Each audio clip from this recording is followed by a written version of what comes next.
Leo Carlsson, he's got speed and vision, and right here as he attacks the middle of the ice, he sees his options in Terry.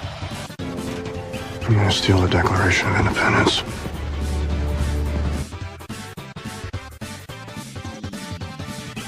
What? What the fuck? He's a good kid, and I won't see you fuck him up like you're trying to fuck up me right now.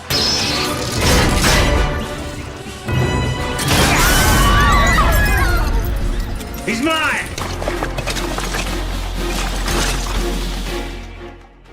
And you got a track. Like, that's a major win for Chris Drury. I attempted to apologize to Chris Drury. Just wanted to say thank you. You were right and I was wrong.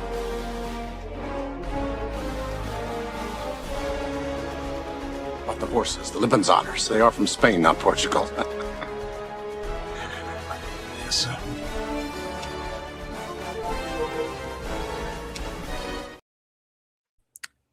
Phil, if only it would be that easy, because I'm not sure if I'm actually as glowing as I thought I was about this. Welcome back, everybody, to a special episode of Big Apple Hockey, where we're going to be talking about Leo Carlsson's offer sheet, and we're going to grade some of the Rangers' off-season moves. Some of it was on offense, by the way. Yeah, More on that in a second. I, of course, am your host, Mark Williams. Delighted to be back with the man, the host of the Final Buzzer, which I could have used that again. Phil, I should have used that today.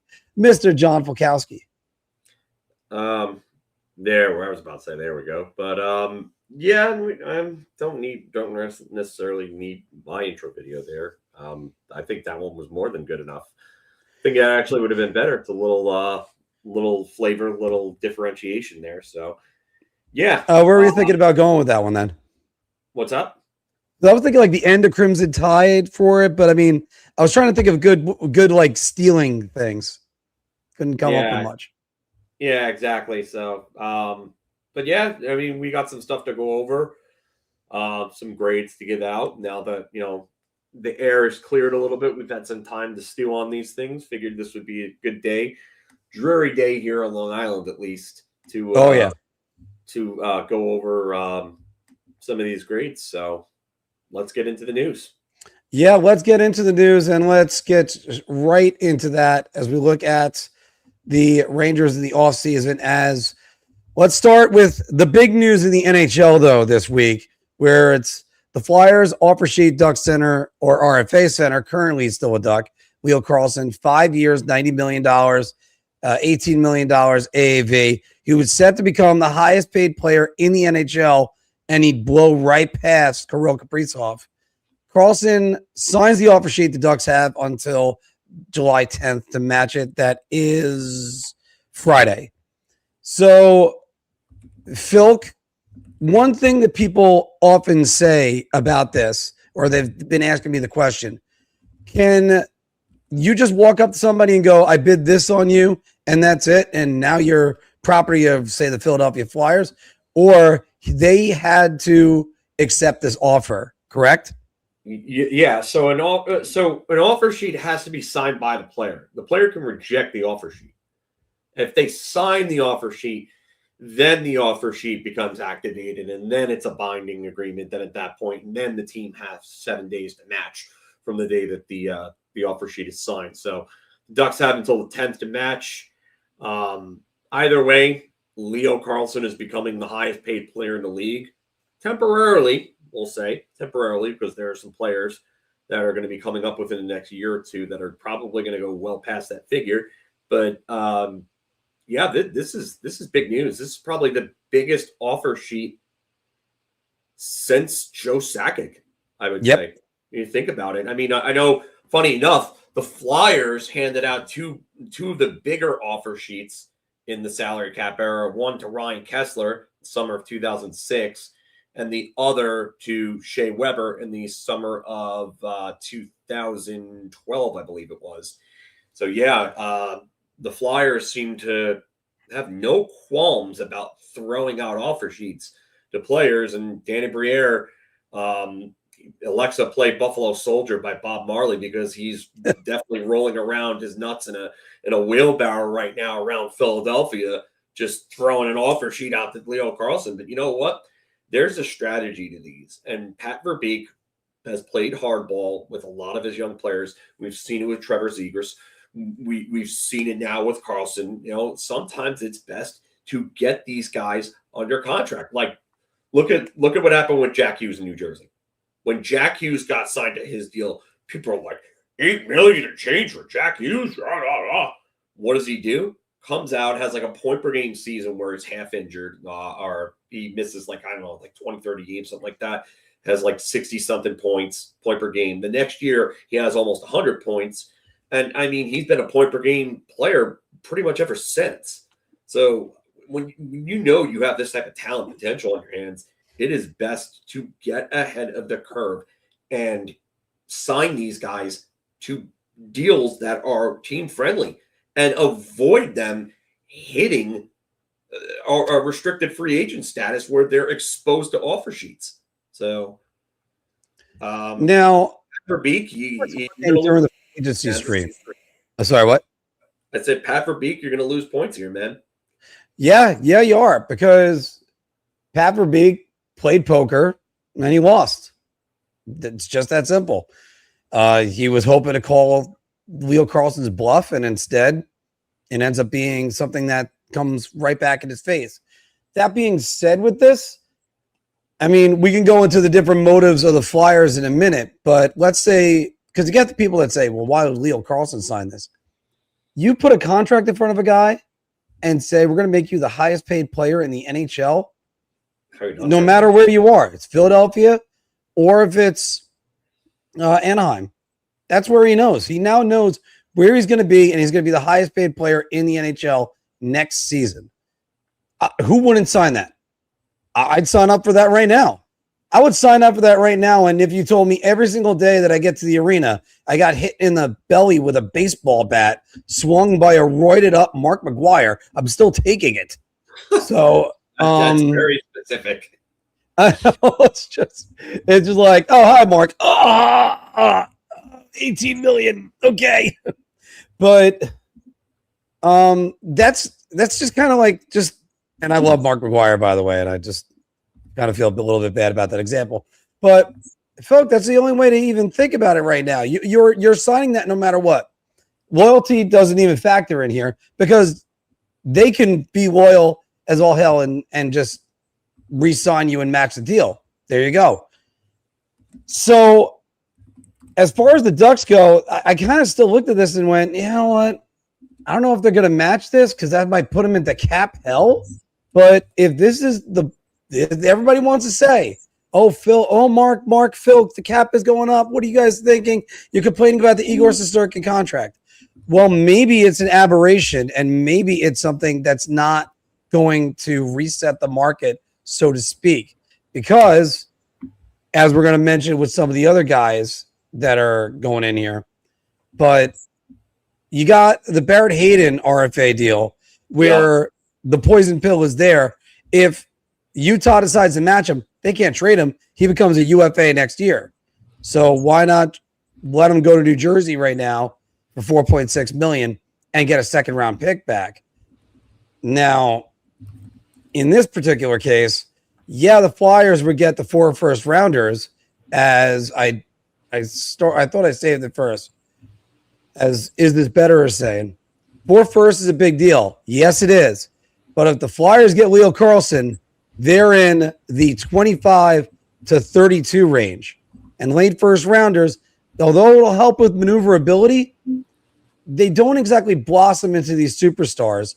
And you're lucky if you could find a William Karlsson in that era. So the hard part is for Beak, you got to find a way to bring him back. Just match it. Figure it out later. The other question that then comes after that is, what is Kodor Gauthier worth and what's Pavel Mintyukov worth? So Pavel Mintyukov's already signed. Okay, good. Yeah, he's signed a $7.5 million deal for AAV for 5 years, I believe. So, all right, because I wasn't sure whether or not cap wages had that updated or if they were still waiting to match that. I could have sworn I saw that. They have, I think, just under $10 million in cap space to figure out Gauthier. But really what this means is that I would say one or two of the following three players has gone from Anaheim: Chris Kreider, Frank Vetrano, and Alex Killorn. Or like one or two of those three, I would say probably two are gone. And I think it's going to be Killorn and Vetrano. I don't think Kreider's going anywhere. I think Kreider is still a little too valuable to their top six for him to be moved. Vetrano for sure is gone. He's got a year left on his deal after this, of like $4.7 million. I made the suggestion on Twitter that the Rangers, if it's a pennies on the dollar return, or if Anaheim is willing to send other assets with him, like maybe a second or a third round pick, something like that, send that to New York, and the Rangers could use a cheap depth scoring option in their middle six right now.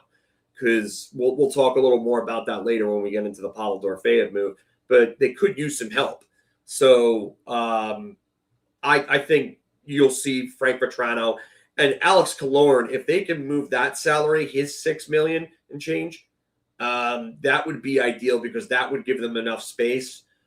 But I think they might have a little harder time. I know that Killorn has limited trade protection. I believe. He's got a 15 team no trade list. Yeah, it's a 15. Okay, I wasn't sure if it was 15 or 16. But it's 15. Yeah, I'm looking. Actually, oh no, he only has this year left. Then it's 15. All right. Same thing with Chris Kreider. A movable contract. You would have to wonder if Anaheim might have to retain $1 million on that. I mean, Killorn has not really been that great since signing that contract. I mean, he was like a 50, 60-point player in Tampa before he left, and now he's really a 30-point player. But, I mean, he still gives you offense and physicality and minutes in all situations. He's a two-time Cup winner. He's got experience that teams will experience, size and jam that teams will pay for. So you got to wonder. Yeah, but Phil, I got to stop you on one thing. He turns 37 in September. Yeah, I mean, this is probably going to be the last like halfway decent year you're going to get out of him. And then you're going to start to see a decline like pretty badly, and he won't be making a lot of money. He'll be a bottom six fixture for sure at that point.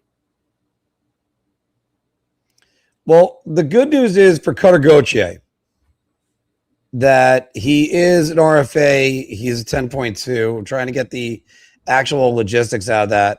But most guys in that particular situation, Phil, usually they try to get him to like 7 years according to Cap Friendly at an 8.8 deal. I would say if he did 7 by 9, that might make him happy because he's trading in a lot of his his RFA years and maybe even a couple UFA ones to start in order to get paid now instead of waiting for the money. And that's where the good part is for Anaheim. If he doesn't want that, then that's going to be a whole lot of problems. Yeah. At that point, again, I don't know where they're going to go with this. I imagine Anaheim is going to match, but it's a matter of who gets moved. And there's no way they're not matching Leo Carlsson. I'm surprised it hasn't happened yet. I imagine they're probably lining up moves. But again, 10% cushion in the offseason, they could be over the cap. They'll have enough, and they'll have to get Cutter Gauthier signed, which I think they will again. But they do have some pieces to move. I'm surprised they kept Minchikov. I really am. He previously had requested a trade, so I'm kind of shocked he's staying there. I'm not sure if they can move him or not right now. So, but here's one question to kind of ask with this: why is it Leo Carlsson?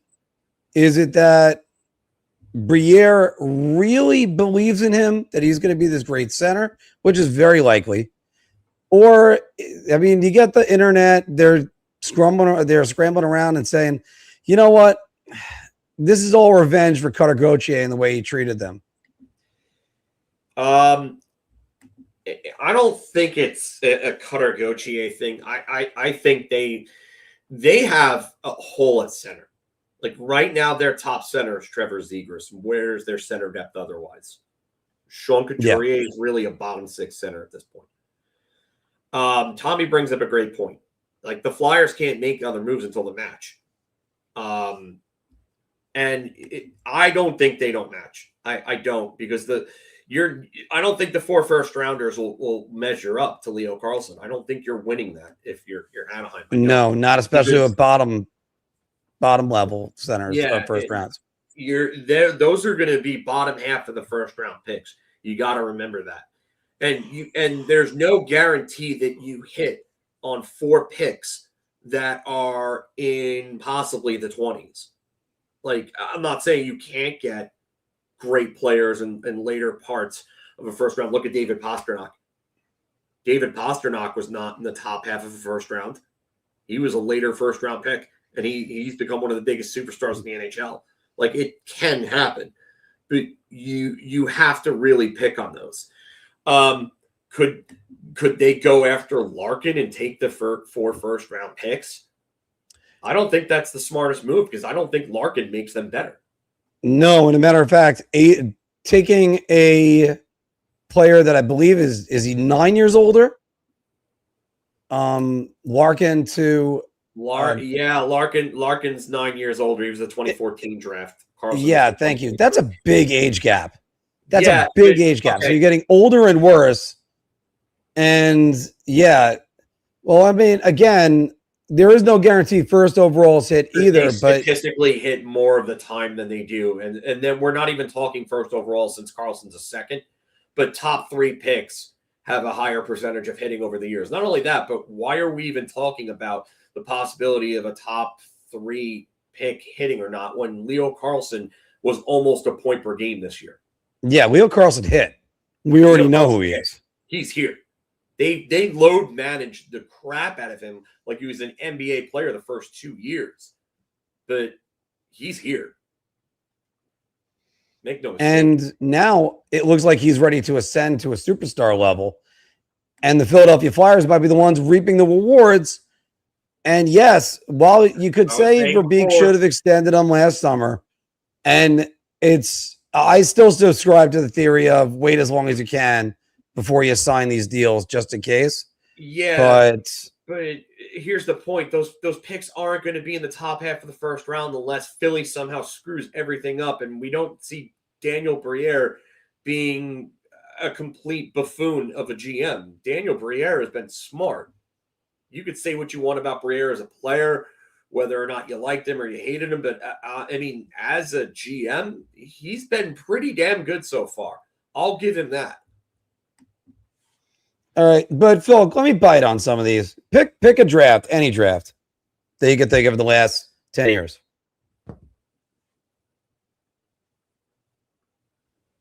All right, I'll throw chaos at you. 2018. 2018, okay. 2018 NHL entry draft. And, it's downloading a document instead of just going to the page. Pick a number from 1 to 10. I feel like you're setting me up for this, and I'm not going to do it. I'm not going to give you the satisfaction of it because I know I have a feeling, but I'm going to go 9. Oh, okay. You're killing me on that one, Phil. That one is Vitaly Kravtsov. Pick a different one. Wait, wasn't 8 Kravtsov? No, 8 was Bouchard, right? 8 was Boquist. 8 was Boquist. Okay. 10 was Bouchard, Wallstrom, and Dobson after that. Or 10 and 11. That's right. Okay, so let's pick number 7. Number 7 in that draft is Quinn Hughes. Quinn Hughes, yeah. 2018, Quinn Hughes. Now let's go to the bottom half of that draft. You got Nicholas Baudin, Nils Lundqvist, Rasmus Sandin, Joe Veleno, Alexander Alexiev. Yeah. How many of those guys are in the NHL right now? 3? Sandin. Alexiev has played games. I think he's I think he's a. I think he's like a bottom pair defenseman. Okay, Oh no, he didn't play last year. He was in the AHL, I believe. I'm not sure. Yeah, I got him He as played the year before. I got him as playing 80 he's career played 80 games. career games, so we're not going to count him. Sandin, Nils Lundqvist is an NHL regular. Yeah, but really, then, is that somebody we rave about? We thought he was going to be something special. He's not. No. I mean, on the other hand, let's look at that top 10. You got, and 2018 is a bad year. You have Dalian Sveshnikov, Kotkaniemi, Brady Tkachuk, Barrett Hayden, Philip Zadina, Quinn Hughes is your top 7. So, and Adam Boquist. So right there, at least you have every player in the top 8 has played at least 260 NHL games. I mean, this is really the point I was getting at, though. Like, if you can sit there and take 4 first-round picks, and it sounds great, but like it depends on where they are, and there's literally no guarantee on picks that are later in the first round. Like, I mean, I could go back to 2004, and Kyle Chipchura was a top 10 pick, and Kyle Chipchura became a 4th liner. Like, yeah, I mean, I could throw some names at you that you're going to be like, huh, and you know, it's going to baffle you. But I mean, it doesn't matter, you know, what time frame we're talking either. There are always names in every draft that just do not pan out. It's just correct. It's 4 late first rounders don't equal Carlsson. That's the point, though. You're not getting a top 5 pick here. Like, and even if the team that's giving it up ends up being a bad team, like, or the team that gets the player, like they're not going to be a bad team with a guy like this. This is a franchise-changing center right here. And if I recall, the Dallas Cowboys landed Herschel Walker, and it had 3 first-round draft picks in there, plus several second and third rounders in there. I don't know if that's ever happened in the NHL where somebody's given up that much to get like one player. And that doesn't happen every day, but still, you get a superstar. This is a guy that can lead your franchise. You keep him forever, and you hold on to him like grim death, as Jerry Seinfeld once said to Uncle Leo. So that really, which is not far behind. So this to me is a no-brainer. You have to match it and be damned to what the consequences are. If it means you have to rework a couple guys, but also you have to look at Cutter Gauthier and go, look, kid, the other guys got offer sheeted. That's not where you are. So sorry, you're going to have to figure it out after that. But you then have to immediately turn your attention to Connor Bedard. And Connor Bedard did suffer a shoulder injury. Yeah. And it looked pretty bad, but he should be okay by the time the season comes around. And it's not like a recurring injury that I read about. So, but what does this mean, though, for Connor Bedard? Is he able to go over the Blackhawks and go, well, the Flyers just offered Carlsson 18 million. What am I worth? Yeah, that's something I would look out for, because I mean, Connor Bedard's a point per game player in this league. I mean, he could ask for more, and he would have every right in doing so. I like this for Bedard's camp. I don't know if I like this for the Blackhawks. I mean, I can't imagine Kyle Davidson, who has not had with that Bowen Byron move, has not really had a great week or two recently. I don't like this for him. I don't. I do think that Bedard has the ability to get at least that, if not more now at this point. He needs to get Bedard signed as soon as possible. He really does. Well, and Phil, you bring up a great point about you got to get Bedard signed as soon as possible, but then the injury, they're like, oh, we could probably wait till this clears up. But this is like Bedard, I think, had his confidence shaken on the Blackhawks a little bit, and you could see the wear in his eyes as this season went on. And as I point out right here, or we can always point out, the Stars and Jason Robertson have filed for arbitration. That means he can't be offer sheeted. That means if it does go to arbitration, they award him a contract, he's a UFA next year. That will not happen. Let me reassure everybody on that one. If that happens, I will gladly eat this hat. Here's one to throw it out at you, Phil. I'm having trouble speaking today. I don't know why. What does this mean for Macklin Celebrini?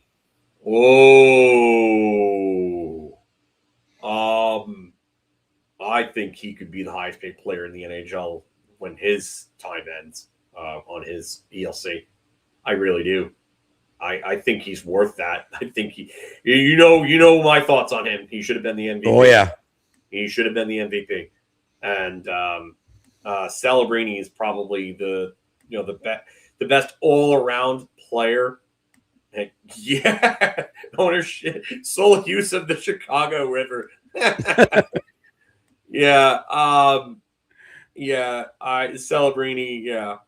going to get $22 million, and I wouldn't blame the San Jose for doing it because he's literally, I think he's the best all around player in the league like right now.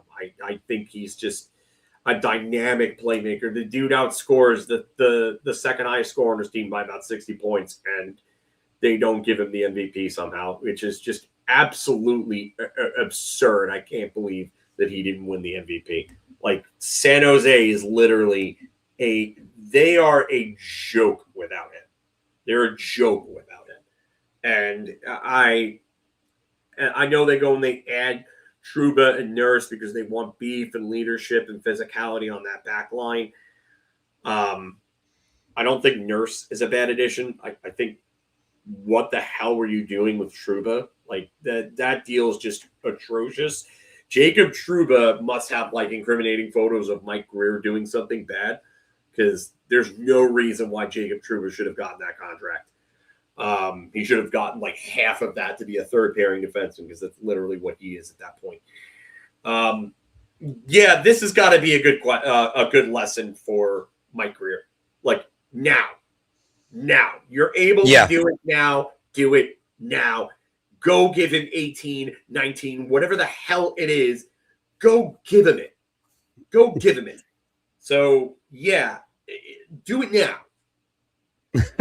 And the funny part is, Phil, I think everybody would kind of look over and be like, okay, I get it, with Macklin Celebrini. I don't think anybody is going to be arguing against giving Macklin Celebrini that money. The thing is, San Jose right now, they got $17 million in cap space. It's still listing, I'd have to check with Puckpedia because it's still listing Logan Couture as $8 million. He's LTI retired, though. Right, but it's still listed them on the regular thing. So I don't know if they're going into this. Either way, even if you look at Macklin and go, hey, could you take a little bit of a pay cut? What exactly is a pay cut for him right now? 14 million? 15 million? I think if he wants to be charitable and take 15 or 16 million, he does something like that, then I would be shocked. But I mean, you literally just hand him the key to the city and a blank check and say, hey, kid, here you go. Here's free reign. Because that's how valuable he is to that team. And also, this is where, when you're the player on the team, you then should look at the finances of the team itself. Money is not unlimited. They could pay you $89 million, but then you don't have a team to play with, and then you then turn around and go, well, look at what I'm dealing with on this team. Then I don't want to even hear it. Not that we would hear from Macklin, because the year after next, Yaroslav Askarov is going to be an RFA. You got Will Smith, who will be an RFA, along with Macklin Celebrini. There's some factors that could be in play in there. And you still got to look at the moves you have to make right now.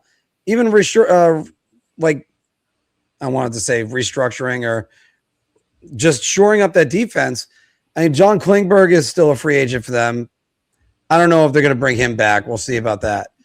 But now let's think about this, Filk. So your Mac with Celebrini, your value is going like this. Your Leo Carlsson and Connor Bedard, your value is going like this. But then you had a guy that we all said is going to get another contract. How do you think Connor McDavid feels about this contract? Connor McDavid's going to get a max wherever it is. Doesn't matter. He's going to get a max. Just don't even worry about what. Just the only discussion is going to be the actual AAV. What's the actual AAV going to be? It's going to be a max. It's not going to be. We're not worrying about whether or not he gets it. If he decides not to take a max, that's on him. But he can. He's the best player of this generation by far.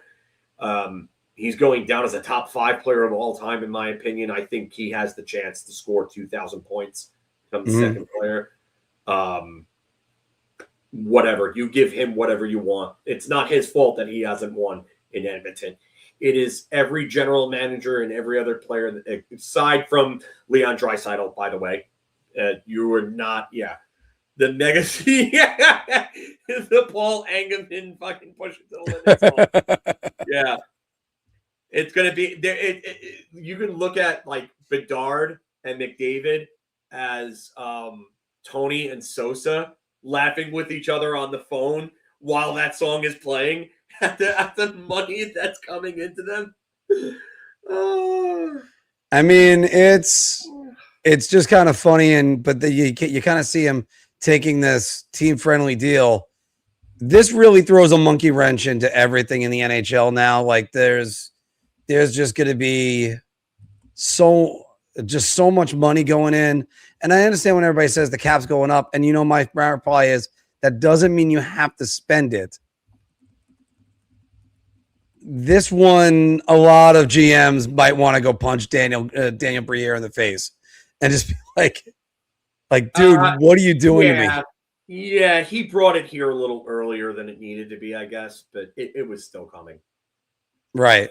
I mean, and also I can't help but think, Phil, about the Seinfeld. Why are you returning this? For spite. Not really that. Yeah. Oh, here we go. Oh, throw the grenade out. It's like moths to a flame. It really is. Not sorry. Hyman is not exempt from any blame. Stop. The only 2 guys that have really pulled their weight in Edmonton are McDavid and Draisaitl, and that's really it. Everybody else, they're the reason they get there. They're the reason they were even close. So, yeah.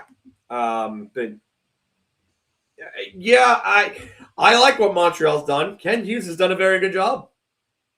Because he's locked up a lot of his players through this. Yeah. I mean, I tell you right now, Ken Hughes, job well done. He goes and locks up his superstar to a very reasonable deal, and now he ain't going to have to worry about an offer sheet.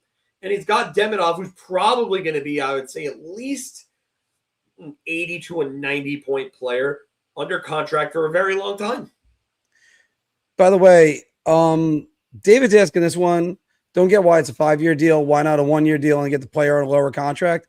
Because I think once they're offer sheeted, you could walk them into unrestricted free agency, right? It depends on how long the sheet is. But yeah, I mean, you do max term to get them to unrestricted free agency, or at that point. I mean, the Kotkaniemi one I think was a 4-year offer sheet, if I remember correctly. Yeah, I think so. I'll only go double check that one. No. But yeah, I mean, it's interesting times in today's NHL here. So. Yeah, it was Kotkaniemi was 8 years at $4.82 million Oh, it's 4.82. That's all right. Yeah. Okay. 8-year offer. Oof. Yeah. Oh, By the man. way, does he have a Stanley Cup ring? Because I know he was on the team, but he didn't play. You know what? I don't know actually. If I think, well, Hockey Reference doesn't have him as a Cup winner. Okay. So because I don't know if he played. He didn't play enough games in the regular season. Maybe I don't think he played any games in the playoffs. Any games in the playoffs at all? Yeah. So, no. That would be like. Oh, that's right. Yeah, it was a 1-year, $6 million offer sheet. Yeah, that's right. I knew it was shorter term. And then they extended him through the season. That's right. Ugh. Yikes. But nonetheless, Uncle Leo, we will find out your fates soon enough. Hopefully, when we come back on for our next show, which we will do another show this week, guys. We'll do a more full show. We'll be able to know what his fate is. But let's go to grading the New York Rangers offseason so far. And Phil, you and I were sitting there for, holy cow, 7 hours. Yeah, 7 hours. Just stream. that is a long broadcast. And even though I joked around a couple times about times where we were silent and going, wow, riveting show that we got going. But then once the 3 o'clock hour hit, all hell broke loose. So almost like reverse trade deadline. We're going to start with the first big move of the offseason. And that's the Rangers traded the 26th overall pick plus a first rounder in 2028 for Pavel Dorofeyev. Phil, there wasn't a second rounder in there? I could have sworn there was a second rounder. It was I think a 3rd round pick. Sorry. All right. So no problem. But anyway, so a 3rd round pick that went in the Dorofeyev deal. Now, the Rangers then turned around and signed him to a huge extension. And yeah, I just want to make sure I have that. Yes, there is a 3rd round pick in 2026 that did go. So then the Rangers signed him to an $11 million 7-year deal. Phil, what exactly would you grade this as? So I graded it as an A-, I believe it was. Yeah, A-. I went A-. You got an A-, yeah. Yeah. I think if anything, it was good to get a top 6 goal scorer, a guy that's a proven 35 goal scorer. He plays in all situations. He's a good penalty killer. He'll be on the power play in the Kucherov spot more than likely. Now you have dual off-wing one-timers with him and Zibanejad. It'll be interesting to see how they plug him there. But yeah, and that was my question here is what does this mean for the top 6 in the power play? He slots right into your top 6. I would imagine he probably plays with JT Miller and then whoever, whether it's Oliver Bjorkstrand or somebody else in that top 6. But yeah, I like this move a lot. I know that 2 first round picks seems like a lot to give up, but you're getting a proven player, and this is a guy I wanted in the 2019 draft. Like Steven literally pulled up all the receipts the other day in that group DM, and it was just me and him going back and forth about taking Dorofeyev on draft night 2019, and it was funny, and now he's here, and you know what? Great pickup. I think he adds so much to this team. So, but they're going to need to make other moves too. Yeah, I understand that everybody's going to look at this and go, the cap's going up. Mark, stop overreacting about the contract. They could have gotten a couple years off of this. And at least maybe if it was $10 million, that's still $7 million in total. And obviously, $1 million less every single season. Even if you got to 9.5, they bought out some RFA years. That's the thing I go with on this. And yes, Adrian Kempe has got a similar contract. Yes, Alex Tuch's got a similar contract. They're also 4 years older than him. So there's different circumstances that went in there. That's the reason why I look at that. Now, when it came to my grade on this, that's why it's a B+. They managed to do it without trading anybody. I love the trade. Like it because of the lottery protected 2028, and they still have the 2027 for flexibility. But I mean, it's Chris Drury. It's you're good. You're good. Really? This is what it always comes down to with him. And we're going to get right to another one of those things because we talked about it on Wednesday, Phil. It was like good trade, bad trade. But actually, before we get to that, what concerns me about the Rangers power play with the dueling, if they put Dorofeyev and Zibanejad on the same power play, who's distributing the puck? That's going to be a big thing. And if it's, we said it before, we think Adam Fox should be the guy quarterbacking this power play. And there was a game late in the season, the Rangers were not very good. And I thought Adam Fox was far and away the best player on the ice. And it wasn't even close. But this is where Fox really needs to earn his money now. Because I can almost see it where it's one-timer Zibanejad, wide. Rangers gather it back in. One-timer Dorofeyev, wide. Although Dorofeyev, he's just as Zibanejad is versatile. It's just sometimes he just gets lazy, I think, and just falls in love with his one-timer. Yeah, I mean, this is a good point. I don't understand why they didn't go with an eighth year either. If you're gonna, I mean, he's only going to be in his early 30s. So if you can knock the AAV down a little bit by going for the extra year, then I would have. But yeah, I would consider, by the way, for the Rangers using two different power play units. Isn't it now under the new CBA? Wait. Didn't it go down to 7 years? Could be, but didn't somebody sign an 8-year deal?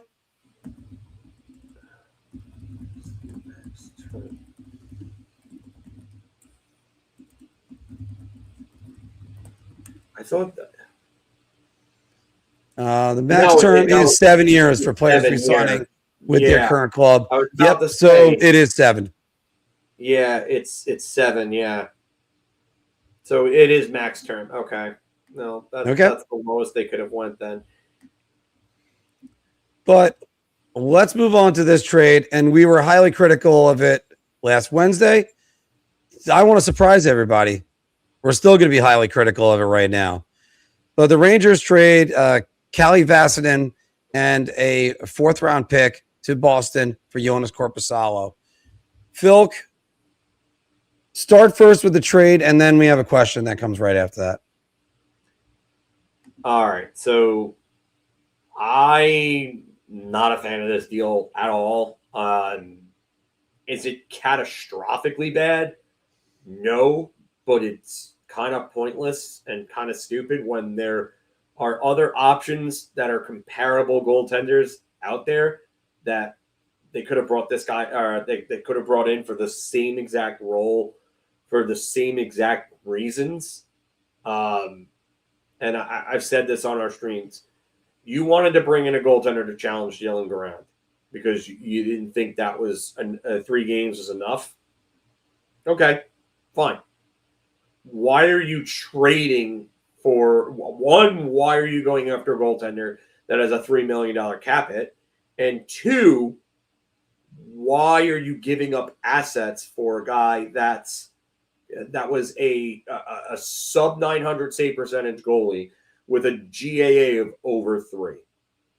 Like, what are we doing there? Why are you doing all of that? It's probably the worst way they could have gone about the move. Again, could they have done worse?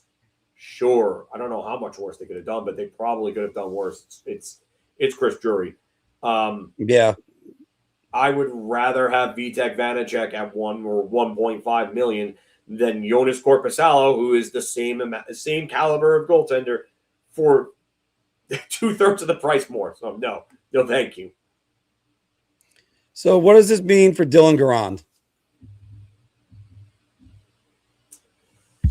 Challenge.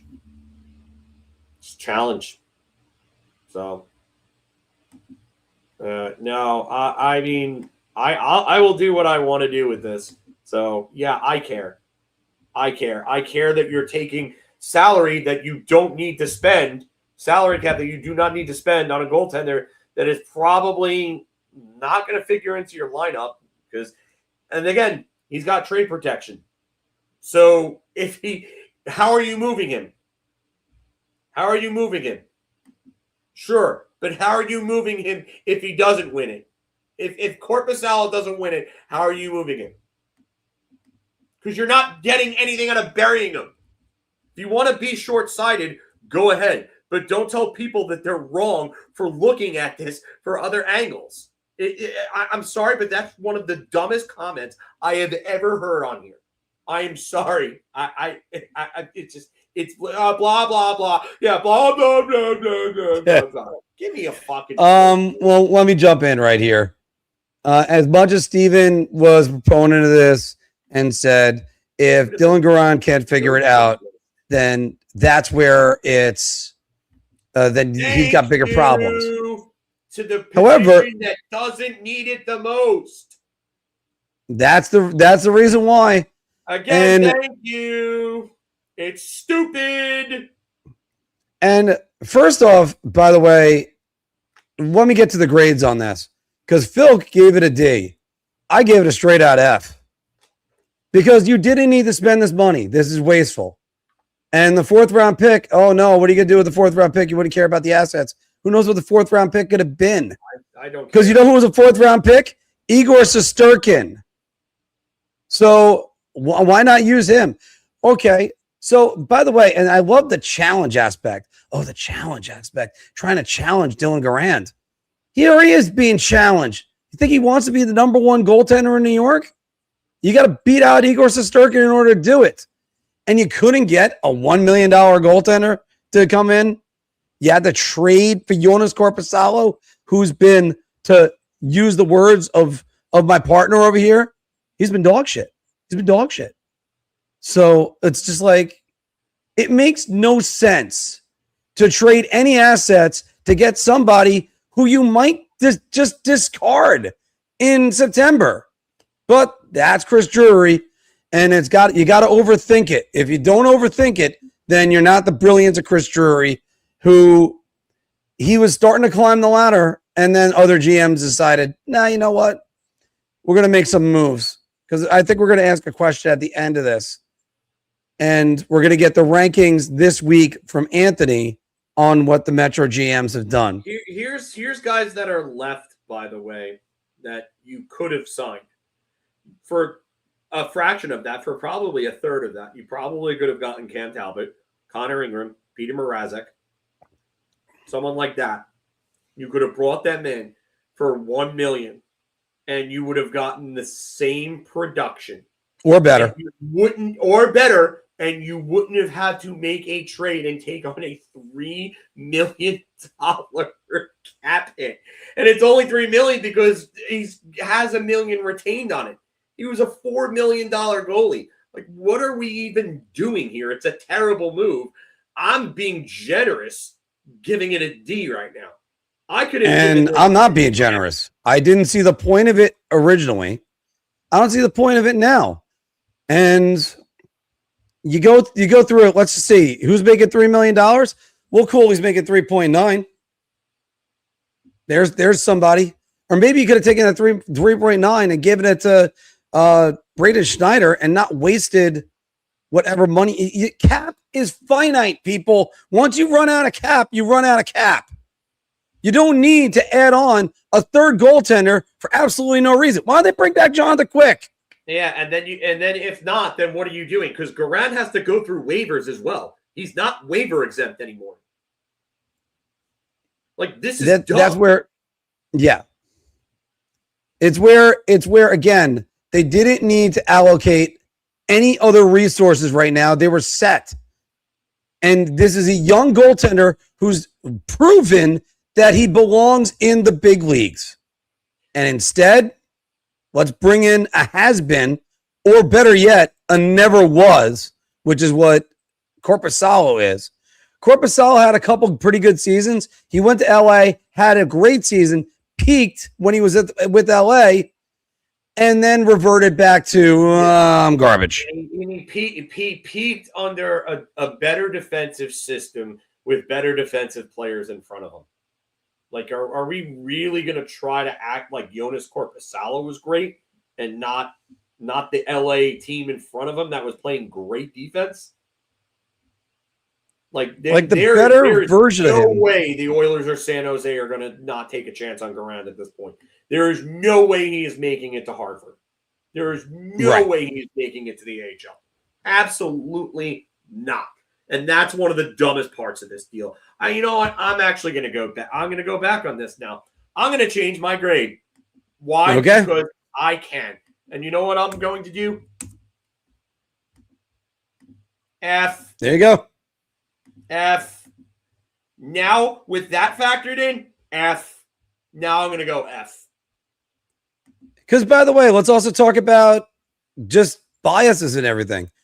Where was Dylan Garand playing a few years ago? Improved enough to be untouchable there. They could go and bring in Garand. Garand could come up and outplay him. Askarov has been inconsistent there. So, you know what? That they're not there. There's no way you're going to sit there and tell me. And this point, probably the best point. You have holes in your top 9. Yeah. You need at least another legitimate top 6 winger. And it honestly, here's another factor that we're not talking about. But the fact is that Chris Drury has gone into full retool mode, right? Like we're going forward, not backward, right? This team isn't good enough as constructed to win, right? Like we don't even look at them as a legitimate Stanley Cup contender, right? Right now, like no. They're kind of a middling team, right? So you know what that means? They have to make more moves to be better than what they are now. And they need to make big moves, like 1 or 2 big moves. You know what that's going to require? Salary cap space. You know what you just did with this trade? You wasted $2 million of that. So if you wanted to go make a trade for Jason Robertson, it's now that much tougher because of the fact that you wasted $2 million on a goaltender that you're bringing in for challenge purposes as a backup. How smart is that? And again, challenge purposes means, well, if he wins the job, he wins the job. Okay, what if he loses the job? I don't know if I wasted it. I don't. They may. You're right. They may not be a wild card team, and they gave up multiple first round picks. Okay, understandable. I didn't like the first round pick for Pettersson. I thought they could have done better in that. But you know what? You had to. We'll go to the first round pick on Pettersson. Yeah, keep going. Well, but I'll say this. They got better. They had to go forward, and they had to go forward for 4 reasons: Fox, Zibanejad, Miller, and Shesterkin. Those guys are preventing them from going backwards. They were never. Everyone knows I've been screaming scorched earth, rebuild, not retool, rebuild, not retool. They made up their minds. Well, and one way that they did that was the trade a 2030 first round draft pick for Marcus Pettersson, who's locked up till 2031 at $4.5 million. Now, again, to be fair, the player he's at least a good puck moving defenseman. Phil, to give up a first round draft pick on a team that is middling. And they really are middling. They're really not a great team right now. And even though I'm going to have I'm going to have a more positive outlook on this season than I did last, you just can't whip around first round draft picks like they're candy and give them out. You just can't. It's stupid to me. I mean, he's fighting for his job. Yes. Yeah. I get all this, but they were never going to be able to fully rebuild. Just let's get it out of the way. Let's finally acknowledge it. They say that the denial is the first step to recovery. Admittance is the second step. Admittance is what we need to do here. We need to admit it. They were never going to do that. So, yeah, they were gonna deal away picks. I didn't like this as much. I like the player. Don't get me wrong. I think that when you have a player like this that you can bring in, and Mark pointed it out right away. Who did he spend 7 seasons with? Mike Sullivan in Pittsburgh. So yeah, I mean, you know that you were going to get a decent defenseman there. Again, you say he's a puck mover. I don't consider him a puck mover. I consider him a defensive defenseman that's adept at moving the puck enough out of his zone to the point where you're not going to get pinned in. And I think where they're going to slot him, he's going to eat minutes, which he's shown that he can do for Sullivan. Sullivan trusts him. Again, yeah, it's not the worst. It's just not great, you know. This deal probably could have been worse. When I heard Pagnotta said that they were making a deal for someone something significant that would significantly improve their defense. I mean, it was a little disappointed to hear Marcus Pettersson. I thought Alexander Nikishin was going to be the piece they were talking about, but it still does improve their defense. This is the best top 4 they've had since 2014. So I gave it a B. I think that you're looking at a guy that's probably going to eat 20 to 22 minutes a game, somewhere in that range. He's going to be a good penalty killer for them. They needed help on their penalty kill. They needed a guy that could block shots. He blocks a ton of shots. Guy who plays solid and steady defense in his own zone. This is the player is good. The return, not as good. The best way to say it is, I said all along on free agency day. I keep wanting to call it trade deadline because there were more trades than there was free agent signings. But the way it felt was, if they're going to give up something to get a guy $4.5 million till 2031, they'd have to give up something. So, yeah, there are coaches that they just love some guys that go, this guy does everything for me. Always a pet player. There's always a pet player. There always is. Because look, Mike Keenan was the worst at that, because Keenan has like 5 guys: Greg Gilbert, Brian Noonan, Stefan Matteau, that you could always just think of and go, right, well, darn, who was the other one? Not Peter Anderson. I'm trying to think, one of the other Black Aces. But guys that you looked at and went, all right, well, they're going to follow Keenan wherever they go.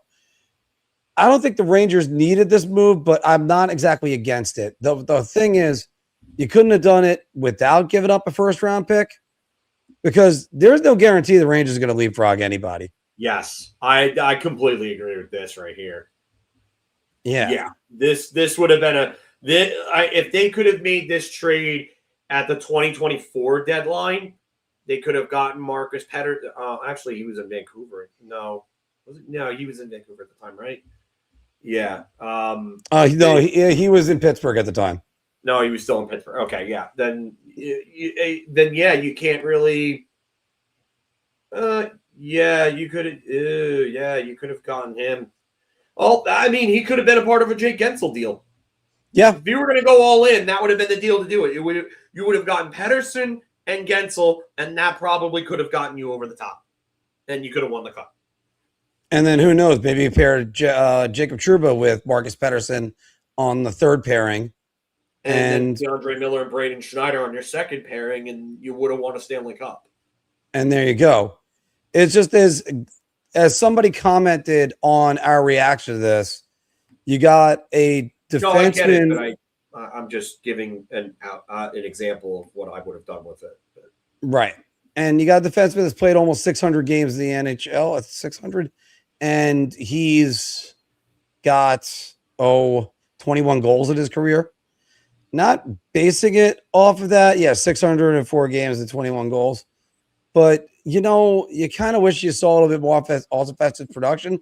But if that's not who he is, as long as he's able to compliment a guy like, say, for instance, somebody else that they got later on in the day, and that helps out his offensive production, sort of like the way Ryan Lindgren helped out with Adam Fox.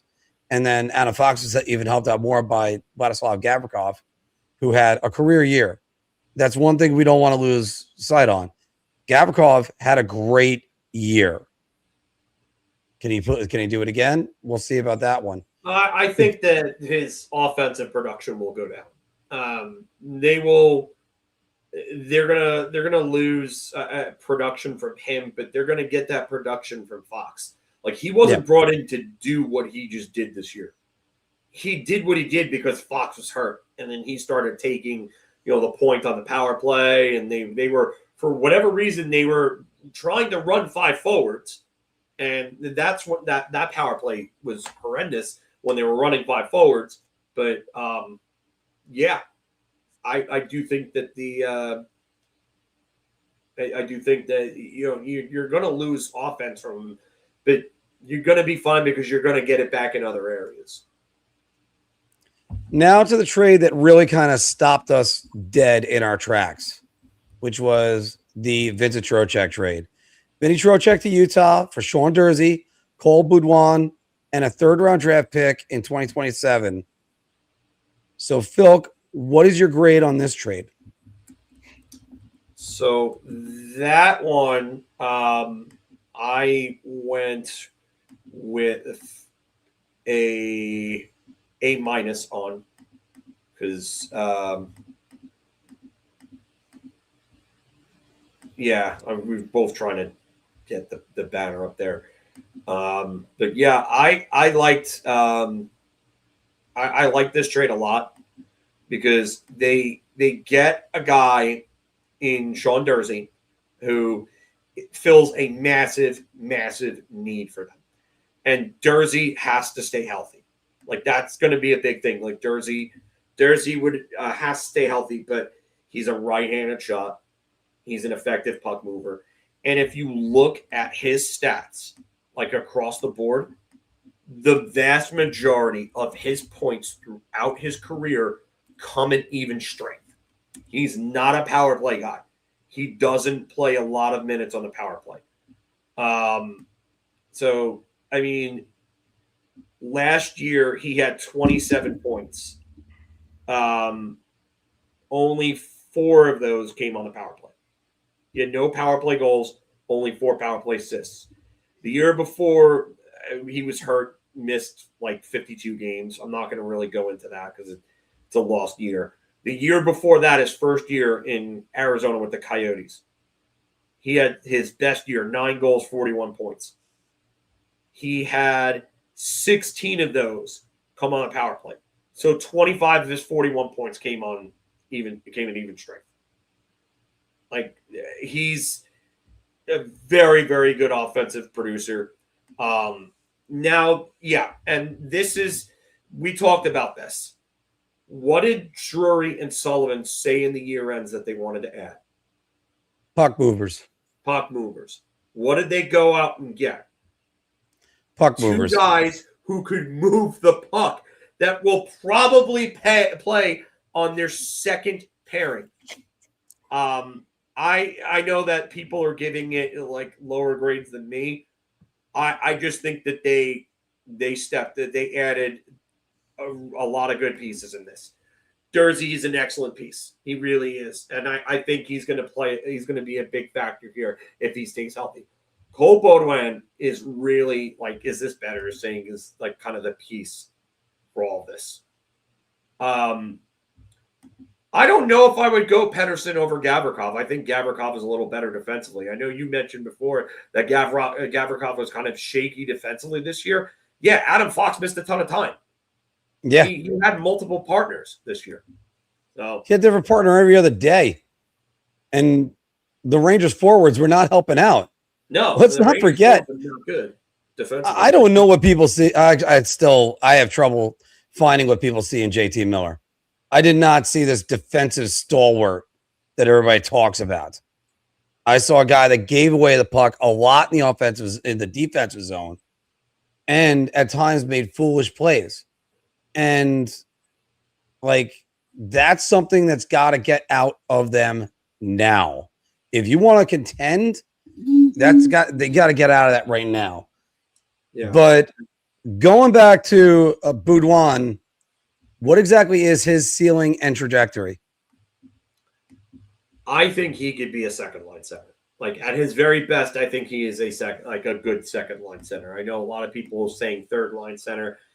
I think he's got better tools, and I think he can be a second line center in this league. Is he going to be a top end second line center like a Leon Draisaitl's not really a true second line center because he's a one on every other team in the NHL. He's a 1A. Yeah, but I think Baudouin really is a guy that could end up being this team's second line center. He like if you want a guy like a Vinny Trocheck, like Baudouin is kind of like that type of player. He plays that type of way. He's big. He's worked on his skating, and his skating has gotten a lot better. He was a former first-round pick. He actually led the OHL in playoffs in scoring. He had 10 goals and 29 points in 15 games for Barrie in the playoffs, in the OHL playoffs, and was probably the best player in that entire playoff run. So, I mean, when I watch him play, I don't see like tremendous like pop off the screen skill. I see a guy that plays a very good and smart north-south game, who plays with snarl, who plays with an edge, attitude. And I think his best asset might be his shot. He's got a great shot. I think people sleep on his shot. And I do think that he can be a very good second line center. Again, I don't know if he's going to be an elite level guy as a second line center, like a guy that gives you like 80 plus points as a second line center. But I do think that he's a piece that will be a core type of player in the future. Maybe not a franchise type building block, but a heart and soul type player that maybe has a letter on his sweater one day. When we had Steven on the other day, he said this is the Rangers' best center prospect than Derek Stepan, and he's miles ahead of him. I remember the scouting reports on him and remember watching the video footage of him and going, I really hope he falls to the Rangers, and then he didn't. Now they got him. Now they have to develop him. And the weird thing is there's a lot of organizations I know that they got these prize projects and then go, all right, let's be careful with them. You treat them with kid gloves. And then they get other guys that youth that just comes in, but those kid gloves aren't on those guys and they end up flourishing out of this. I mean, it's a rough example, but follow me along when I say, and that we have, like, look at the New York Yankees. They babied Phil Hughes and Jabba Chamberlain. And who was the best starter during that time that they brought up and developed? Ivan Nova. Same thing happened with the Mets, where you had, you got Rafael Montero, you got Zach Wheeler, you got Matt Harvey. They got these innings limits on them. And then your best pitcher was Jacob deGrom. It's just, sometimes you get so fixated in trying to not overwater the plant that you get the other one that actually grows better with less water, so to speak. I was trying to come up with a decent metaphor. I screwed it up. But the point I'm making with Baudouin, he might be the best pickup in this entire trade by far. And I do think I got a higher limit on him. I think this guy could end up potentially growing into a Rangers top center. That's how much I liked him coming out of there. Now, I understand what you mean, Phil. I'm just not sure if he's. I like the physical tools a lot. He's big. I think he'll need to improve his skating. Could there be a world where you're right about that? Yeah, I won't dismiss that. I mean, I've been wrong before, but again, I don't know if you watch like his gameplay and you watch his highlights, like I don't see him making like top end, like ridiculous, insane moves. And again, it's easier to do those at lower levels because you're unless you're like one of the true greats, you're not going to be doing that around NHL guys left and right. So, but we'll see what happens there. And I just got a message about somebody I'm going to be working with tonight. That's all. But on the other hand, I think I'm not looking for a guy to be flashy at the lower level. I'm looking for a guy that's just going to be able to put the puck in the net or to make a good play. I don't need. Sometimes you get these guys that they're so good that when they're at the lower levels, they're pulling off moves, and they think they could pull off those same moves at the higher level. Where the simple plays, I think those translate better level to level to level because there isn't that grading curve. And also, when you're not constantly going, look, everybody that I know in amateur hockey, and I'm using the term like beer league, stuff like that. They all want to pull off the move where you put the puck between the defender's legs and go right through and on goal and make a play. Every level that I played when I was younger and had, talent was you don't try to put the puck off your stick. You try to keep it on your stick. You puck protect, get around the guy and keep their stick away from the puck and move in. But no, then you get everybody that they always want to put the puck between the guy's legs. And when you go up to higher levels, it doesn't work. Guys become smarter and they know how to combat that. And the next thing you know, you're trying to make that move and they're going the other way. Which I had friends of mine that I still play with to this day. And I still say to them, what are you doing trying to put it through somebody's legs? It doesn't make any sense. So where I get with him, I like not seeing the flash. I like seeing the results. I like seeing the motor. I like seeing the drive. And we're going to see what it is with Boudouin. But that's the reason why I gave it an A-. And I think this trade really works out because you got a center prospect to replace Trocheck. Let's say if the best he is Vincent Trocheck. Okay. I think every Ranger fan will take that. And you got an NHL quality defenseman in Sean Dursey, and you got a third-round draft pick back. This was good, Chris Drury. It's important to know good Chris Drury. Because let's get to, we still got some more good, I think, for Chris Drury. Because let's go to this one, Filk. Will Borgen. Will Borgen goes to Boston for a second-round pick and a 2028 third-round pick. Now, the second-round pick is 2027, so it's next year. So what do you look at this one and think about it? Cap clearing move. I like the fact that they identified the guy that they wanted to get rid of. Borgen, he started off all right. He looked okay with Keandre Miller at times, kind of complimented him. I think if anything, they had to go and get what did you just got rid of the grade. Oh, was it? There wasn't a grade up there for it. Yeah, there was a grade up there. Oh, there was? All right. The next one was the braided shutter. Oh, okay. So it's this one for the B+? Yeah. Oh, no. Oh, yeah. Okay. You went to a different one. Never mind. Let's delete that then. Okay. Okay. So, yeah. So I went with the B+. I don't know what you were going to do with yours. Sorry. But yeah, I went with the B+ just because of the fact that they needed to get rid of space. They got a decent return from him. I know that he's going to be looked at as the piece that Capo Caco was traded for and yada yada, and it's going to go back to Capo Caco. You have to kind of disassociate that with this.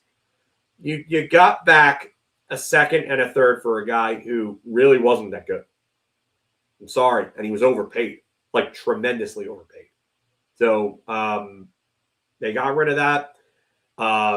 And honestly, I guess if you want to go back and forth between the two trades, I guess, they kind of win a little bit because they flip picks for Corpusalo.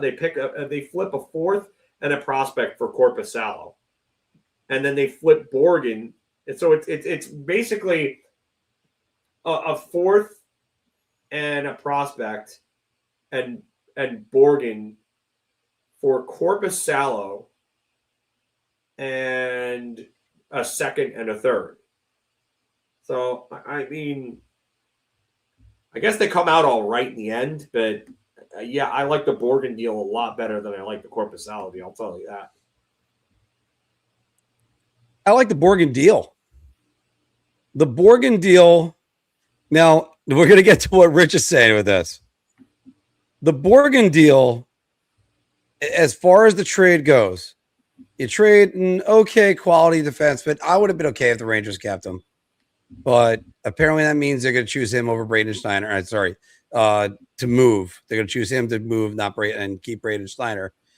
And I'm okay with keeping Braden Schneider. I just don't know exactly how much he's going to demand because he can't really demand that much. I just don't see it happening.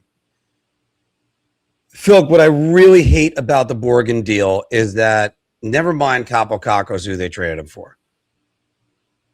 The word was when they targeted Borgen, this is a guy that the entire coach, the scouting staff, and everybody, they're like, we got to get this guy. He's going to be so good for the Rangers. And then they get him, and before there's any stink on his jersey, they sign him to a 4-year deal or whatever extension it was. And the ink is barely dry on the damn contract, and you're already getting rid of him. What does that say for the Rangers? What does that say for, hey, we got this idea of a player we want to bring in. We're really high on him. Oh wait, no, we were wrong. Let's get rid of him. Yeah, it means that their scouting department is no good. Like we get that. It just and the general manager that is going along with that, the buck stops on you. And look, you got rid of him. Good for you. You also acquired him. Bad for you. And the amount of hype that was there. I mean, it was like watching the trailers for the Odyssey. I mean, just where you're looking at Will Borgen, same thing like the trailer for the Odyssey, and just going, I don't know about this. This is the way you feel. You're like, oh, it should be good. I don't know. It's the way it felt watching Will Borgen. And there were times where you liked what you saw to Will Borgen. There's times where you're just like, this is a guy that just signs to an extension. Yeah, it's just I can tell you right now, I just not a good contract. Really not that good of a player. I'm very thankful that they were able to get out of this. Yeah, because the Rangers kept Braden Schneider. He files for salary arbitration. Phil, what are your thoughts on this one?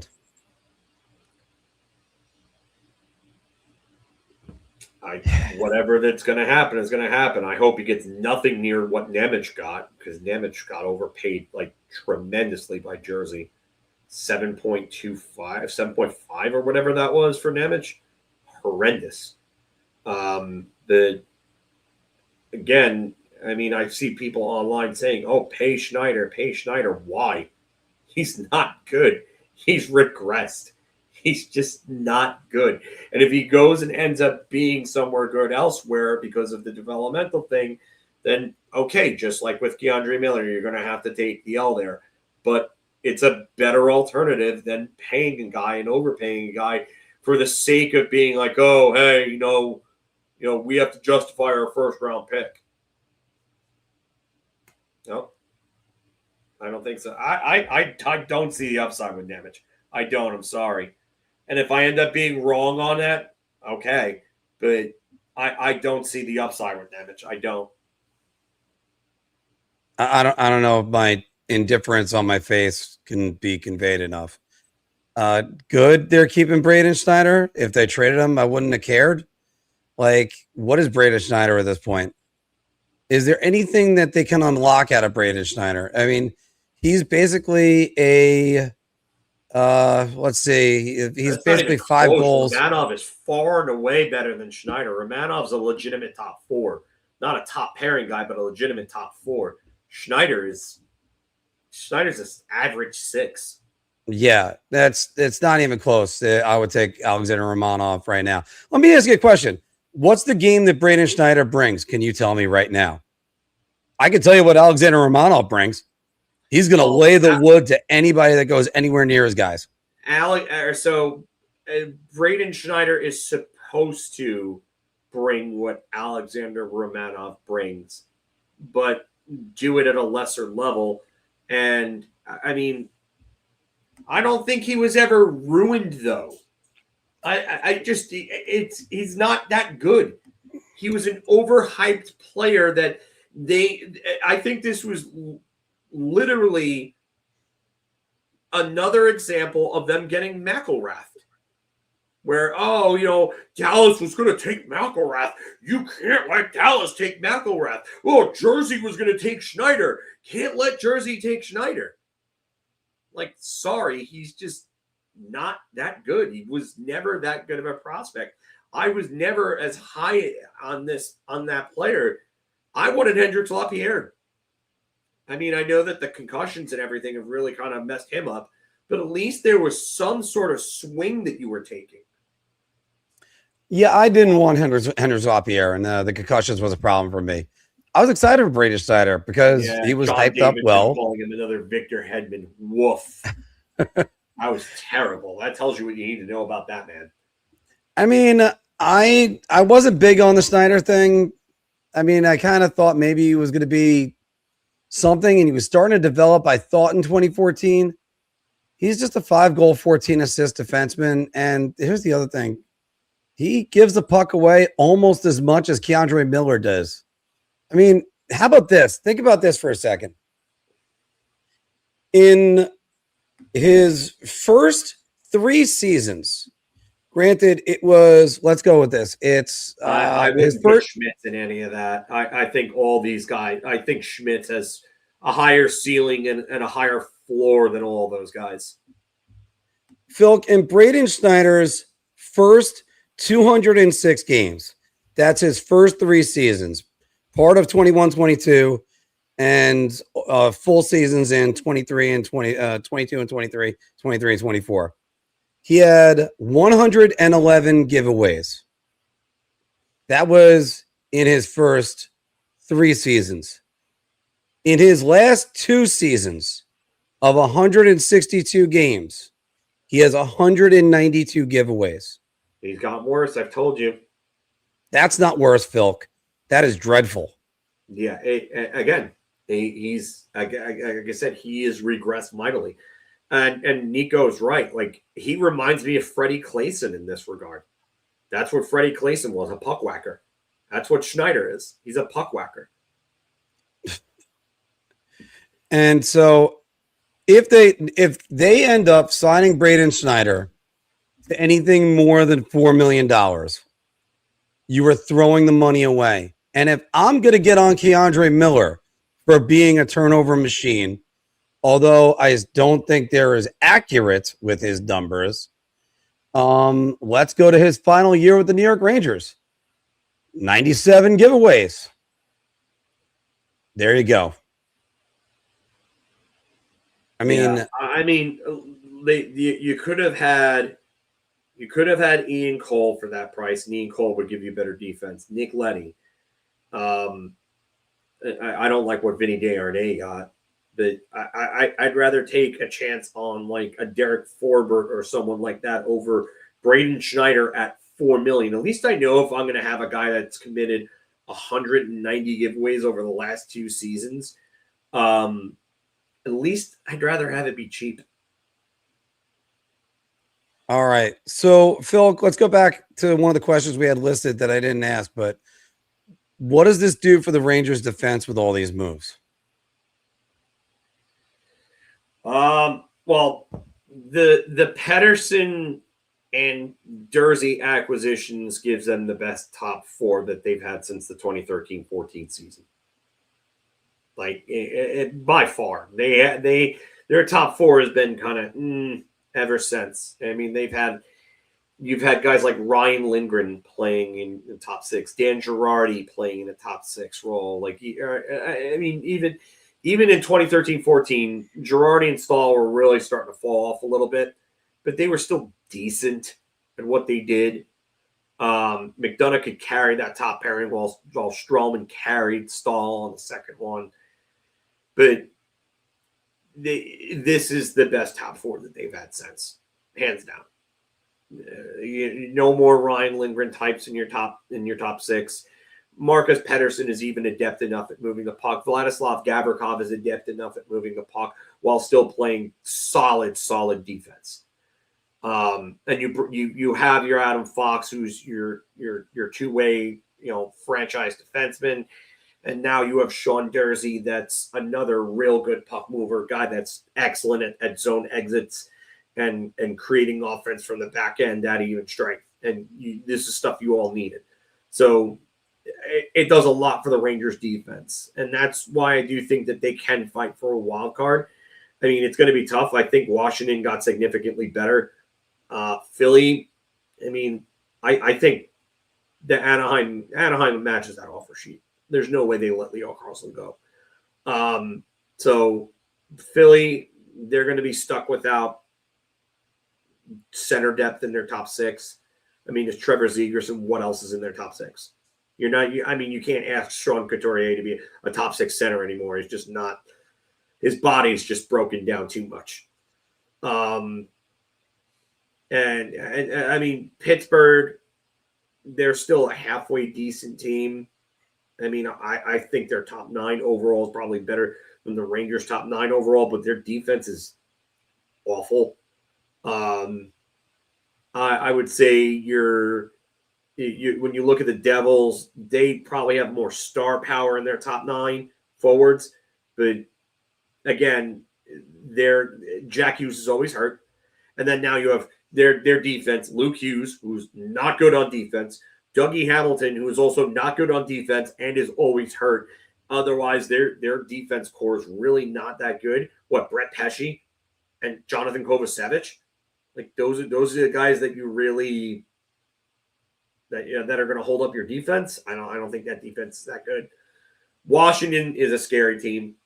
Now with Ovechkin being back, their top 9 is really dangerous. You just worry about their defense because they don't really have any true puck mover back there unless Sandin takes another step, which he possibly could.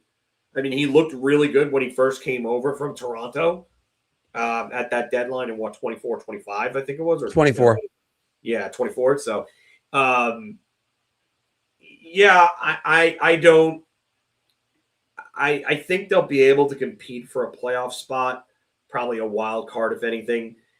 But I don't think they'll make the playoffs. Shesterkin would have to have another MVP type year, like the year that he had in 21-22 for them to really make the playoffs. And he would have a little bit of an easier time having that type of year now with those guys playing an upwards of 40-plus minutes in front of him a night. It's just the third pairing still is kind of bleak. And there are still other holes that need to be addressed. Yeah, the question is, what'll Albert Smits give you? Because I know we didn't cover that, and we can't really grade him, especially since we don't know what he's going to be yet. So that's where the hard part is. The other kind of things I can't help but kind of say about where the defense looks.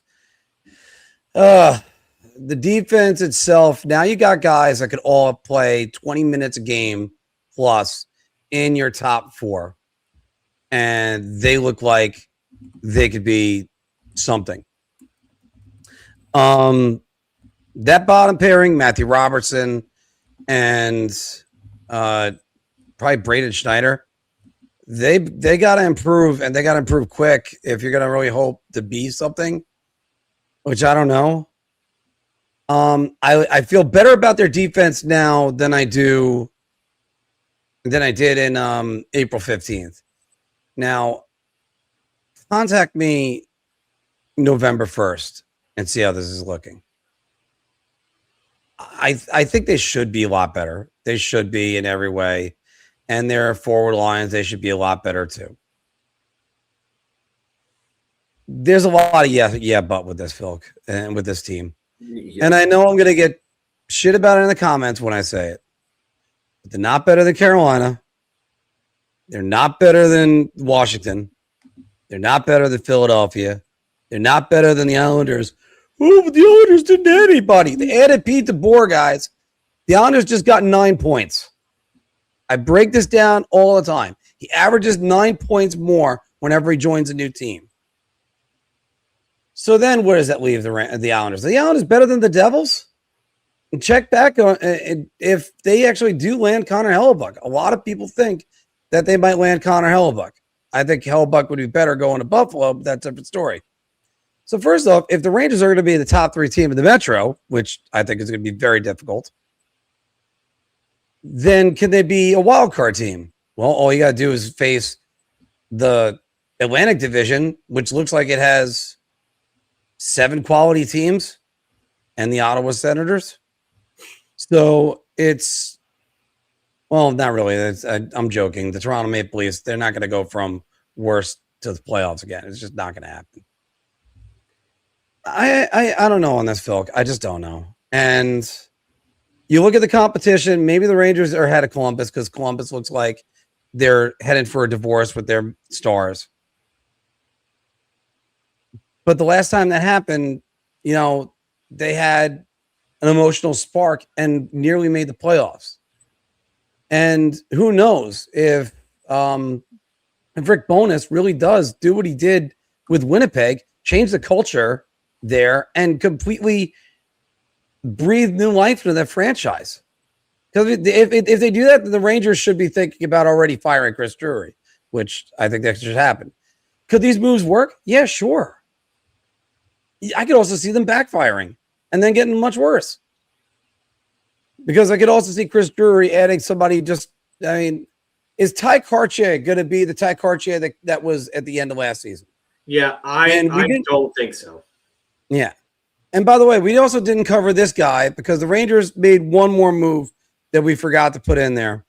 And that's they signed Oliver Bjorkstrand to a 1-year, $4.5 million deal. Bill, the Rangers have had several guys on deals like this over the last 20 years. Marcus Naslund, Alexander Frolov. I'm trying to think of other ones that come to mind that, or PTOs like Ryan Malone. Remember that? Some of them where it worked, some of them where it didn't. I don't know where this one's going to fall in. What do you think? I mean, I liked it. No, Prospel wasn't a 1-year deal. He played 2 seasons, 2010, 2011. Yeah, he was one of the better deals. Yeah. So I ended up giving this a B-. Mark, you were in the same boat as me. Okay. I like Bjorkstrand. I just don't know where he's going to fit. Yeah, that's the question is like, where does he slot in? Is he a top 6 winger? If he's a top 6 winger, I think you might have problems. If he's a third-line winger, I think you're better off. And that's why I alluded to before. I think you need to go make moves. Yeah, they like if they are going in the direction that they are going in, they're going to need to make another big move to help out the forward core. I don't know what that move is. I don't think it's Jason Robertson anymore, just because of the fact that that's not what I'm saying though. I'm not saying Bjorkstrand will make them worse. No. It's just that it's a their type of move. Like, all right, like not too excited, but if he's in your top 6, I think you've got problems. And I don't think the Rangers' top 6 is good enough to have him as that 6th player. It's like, I like this player. I would take him on my team any day. He's on my team now. Where could they best utilize him? if you can get peak Columbus Bjorkstrand where you're getting 25 plus goals and 50 plus points, then it's a real good fit and it's a real good deal. But we've seen him not play so well recently, and in Tampa of all teams where the talent is around him, you would figure that he would score a bunch of points, but only like 32 points last year. It's not enough. Simply not enough. And I mean, and you worry about guys when they go to Tampa and they can't produce with those monsters. JT Miller. Yeah, I mean, 14 minutes when he came over at last year's deadline, and then 13:38 this year. Like, he got moved down that lineup. And this is a guy, I mean, 59 points in Seattle only 3 years ago. So, I mean, I don't think you're getting, 26-year-old Bjorkstrand where he's putting up 28 goals and 57 points again. But if you can get something close to that, then it's a good deal. But, I mean, in order to get that, does he have to be on power play 1? Does he have to play an upwards of 20 minutes a game to do that? I mean, his best years, he was playing between 17 and 18 minutes a game, really. So, and if I recall correctly, Phil, most of his production is even strength, correct? Yeah, I mean, even in his best year, his 28-goal, 57-point season with Columbus in 22, 28 goals, 9 of them came on power play.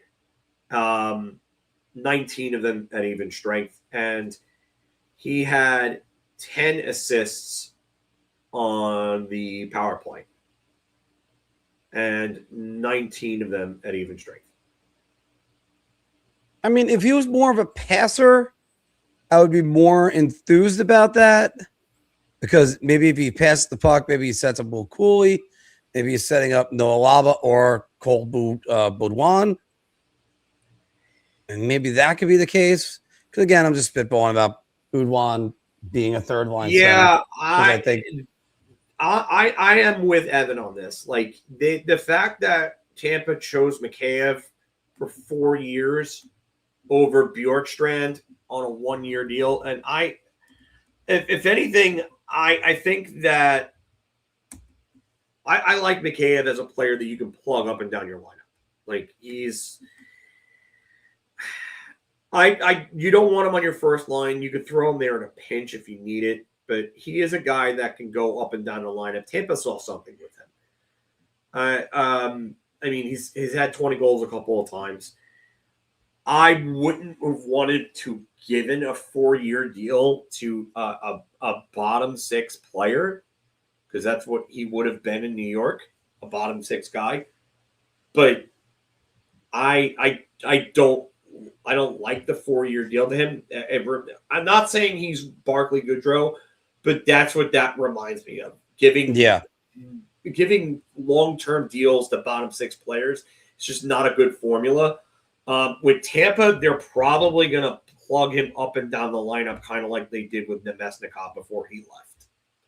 And that's why I think it's going to work out a little better. They also have the right talent to surround him with. The Rangers, it wouldn't have worked. And don't forget, the Rangers still have Juuso Parssinen. Well, you got to get rid of him and Vakanainen. Like, you have $3 million in cap space that is just utterly – there is no use for the two of those players. They're both terrible. I always bring up my nickname for Wade Redden and Michael Roosevelt was $11 million of irrelevant. But this is just one of those things. Roosevelt got a lot of hate he didn't deserve. Well, because Roosevelt wasn't the guy that put up the career numbers, and then he never touched those numbers that he did from 05-06 ever again. No, it was 06-07 was the big year. 06-07, I'm sorry. Points. Yeah. But like, he got the big money and then switched his number to 33 and he wasn't the same. It's just, this team seems to be just putting Band-Aids over bullet wounds. And even though I'm very I don't mean to sound so negative, guys. I'm very positive about the way this offseason went for the Rangers. I just don't know if they got the right mix. Maybe they do and I'm wrong.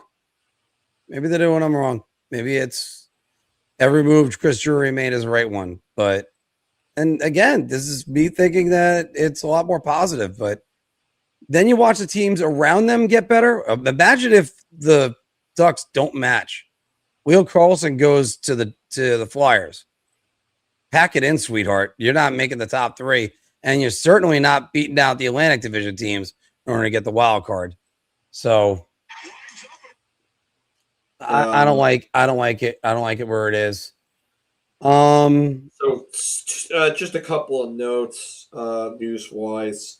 Andy Strickland saying Utah is expected to match the offer sheet for Barrett Hayton.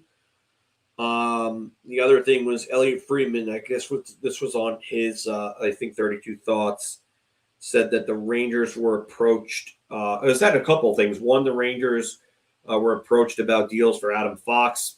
Chris Drury told everybody to get lost.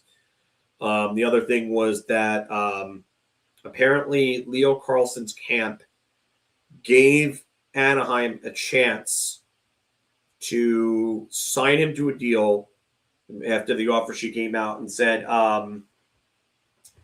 you could sign me for $15 million, and Pat Verbeek said no. So I guess Pat Verbeek was trying to call a bluff. Ugh. It's that's one of those where you're just going to shake your head and go, you realize how much money it just cost you. It cost them at least $15 million alone. Could have saved the club $15 million. Well, the good part is that Henry Samueli is probably one of the richest owners in the NHL. So, yeah, but the thing about it's money, the cap that's more of the problem. It's the cap that's the problem. And then you got to then sign Mitikov, and then you have to try to talk Cutter Gauthier into not wanting to play out bridge deals in order to get to less money. So again, and I can't help but so you said Utah is going to match the Barrett Hayton deal, right? Yeah, they're going to match the Barrett Hayton deal. Now, here's my question. If they can't trade him, can they extend him during the season? Yeah, they can extend him. Okay. So there's a hope for them to keep him beyond this year because Sonny Mehta, that was a genius move. Yeah. Because they can't deal him and then you go straight to UFA. So the great thing about this is sort of like it's a poker game.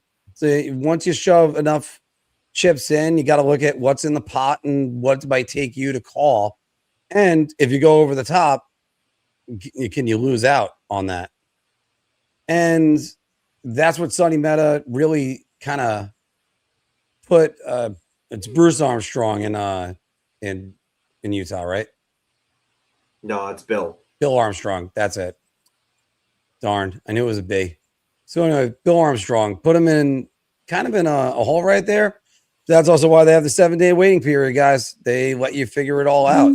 And hell, I remember when St. Louis a couple years ago was able to snatch away Dylan Holloway and Philip Broberg. It shocked the Oilers, but they were able to compensate eventually.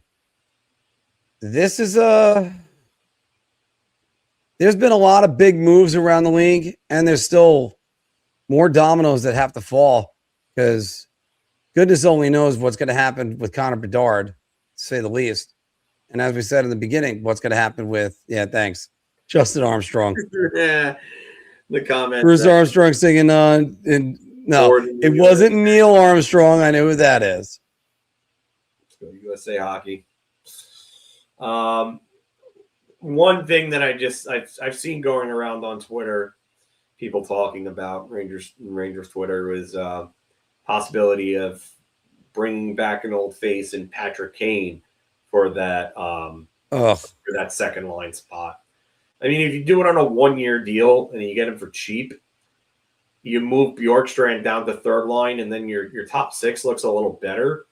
I again, I don't know if that's necessarily a needle mover at this point, but I mean, there are not a lot of options left right now. This one. Well, I can tell you right now that line's going to need a playmaker, like a real playmaker. JT Miller, yeah, you'd play center. They probably wouldn't be the best defensive line. You know, Dorofeyev is actually pretty good defensively. Depending on the AAV, I could be convinced about Kane. It depends on what he's looking for. And you would need him on second power play unit as well. And second power play unit would need help. So there you go. I just don't know. I just don't know what he has left, Phil. It's the best way to say it. I really don't know. Yeah, I mean it's a fair concern. I mean, I know Matt's psyched about it. You see it in the comments, but 57 points in 67 games for Detroit this year. I mean, that's 59 in only 72 games the year before. So, I mean, this is a guy that can still produce. He still can score. And he's played here before, and he's played well. So it's just can't help but say it's been a while since he's been really. I understand 57 and 67 and 59 and 72. I don't know, Phil. Some guys, the expiration date hits and they just don't want to admit it. Yeah, I mean, I could go either way on it. I mean, it's a 70-point clip over 82 games. Well, actually, now we forgot 84 game schedule. That builds into a concern. That builds into a concern. So it's like, okay, you know, he's going to have to play more games now. He could still play, I think, yes, but now you're going to have to. It's 71 points over. Well, yeah, we'll just say 70 points in a full season. You're not asking for prime Patrick Kane, but if he could get you 50 to 60 points on your second line, and can help drive offense a little bit on that second line, yeah, I mean, I see where the upside is. My thing is, Phil, and you know I've been preachy about this. When you got guys that don't know their roles, that's the worst thing that happens. I don't think Kane would not know his role, though. Well, he's not a top line player anymore, so he's not going to get power play 1 minutes. Well, that's the thing. He would be. I'm pretty sure he'd be okay with that. Maybe. I would have to imagine that Patrick Kane, of all people, knows that he's not he wasn't even a top guy in Detroit. Again, I look at this and I think they need to get younger and faster. I agree instead, with that. But instead, we're talking Patrick Kane. But who's available? I don't know. That's where the hard part is. Guys, I only got a couple more minutes I could spare because I do have to sign off. I got to get ready. There's a World Cup game tonight. And Anthony and I will be back to talk about, well, definitely Anthony and I. Hopefully we have Filk with us, depending on your work schedule, Filk, to discuss the GMs and how they've done in the Metropolitan Division. And we're looking to also, obviously, put out some extra content.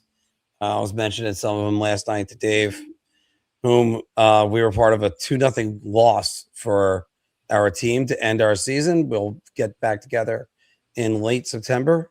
But Phil, here's one for you from Benware for Life. Does Green Tree get called up this year? I wouldn't rush him. Like, he hasn't really played like much pro hockey. So like I wouldn't, again, I'm not rushing him or Broadway. Like if they end up earning their way up, okay, great. But like I think part of the reason why you can go make signings like that is because you don't want to rush these kids. Yeah, Greentree hasn't played in Hartford yet. I mean, he had a nice year with Windsor. He had a nice playoffs. There's a point we're getting in the playoffs. But again, you don't rush these guys. Yeah. Same with Schmitz. Don't rush Schmitz. Let him marinate. If you want him to become something closer to Moritz Seider, I think you have to kind of let him marinate a little bit. Yeah, as Tanner Glass isn't working with them on a day-to-day basis. I don't know if you understand how that position works, but he's not working with them on a day-to-day basis. The thing I would say for any of these guys, you have to get an idea of what their mental makeup is. If they're the type of players that you bring them up and they struggle and they lose all confidence, He's the head of the player developmental system, so he oversees it. He's not there with them. He's not a skills coach. I think you think what this is like skills coaching, and it's not. Yeah, that's not the same thing. It's not. It's a different position. Judd Ortmeyer had to go because he'd been in the position for several years and they hadn't had any success. The whole department needed to be overhauled. I mean, I prefer Glass not be there, but that's me. But I just defined what his role is. He oversees their development. And a guy that did the player development for Florida, he was the vice president of player personnel and development. Now he's the assistant GM. Ready for it? Gregory Campbell. He wasn't exactly a bastion of skill either. They basically they're how would you define their role? Ortmeyer's no longer there. So there you go. You want your guy gone, he was gone. And now Glass is next, so is this better? You're right. He'll go. Because the only question is how long is that going to be? And then what crony is going to be there next? We already got Ryan Clough as the assistant general manager. They need to go outside the organization and stop hiring guys that are friends and pals with Drury and stuff like that. Because it seems like everybody that he's brought in from time to time has not been able to do the job here. They need to go outside the organization, start hiring people from winning organizations that are looking for new jobs and new opportunities, and start installing them. And by the way, start with the general manager. Yeah, I would love that, but well, also, Phil, let me throw this one out at you.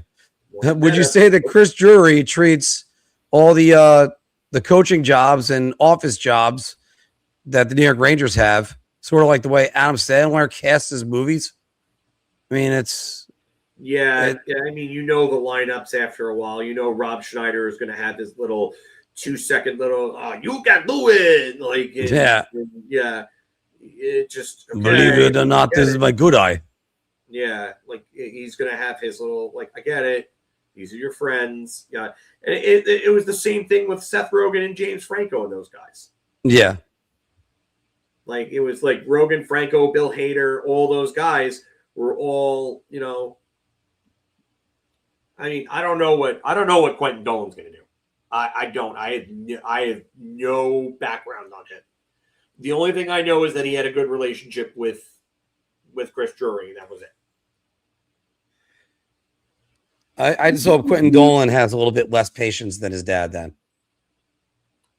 I don't know if his dad they hope for patience. Like his dad gets involved, and then shit starts flying off the handle, and then bad things happen.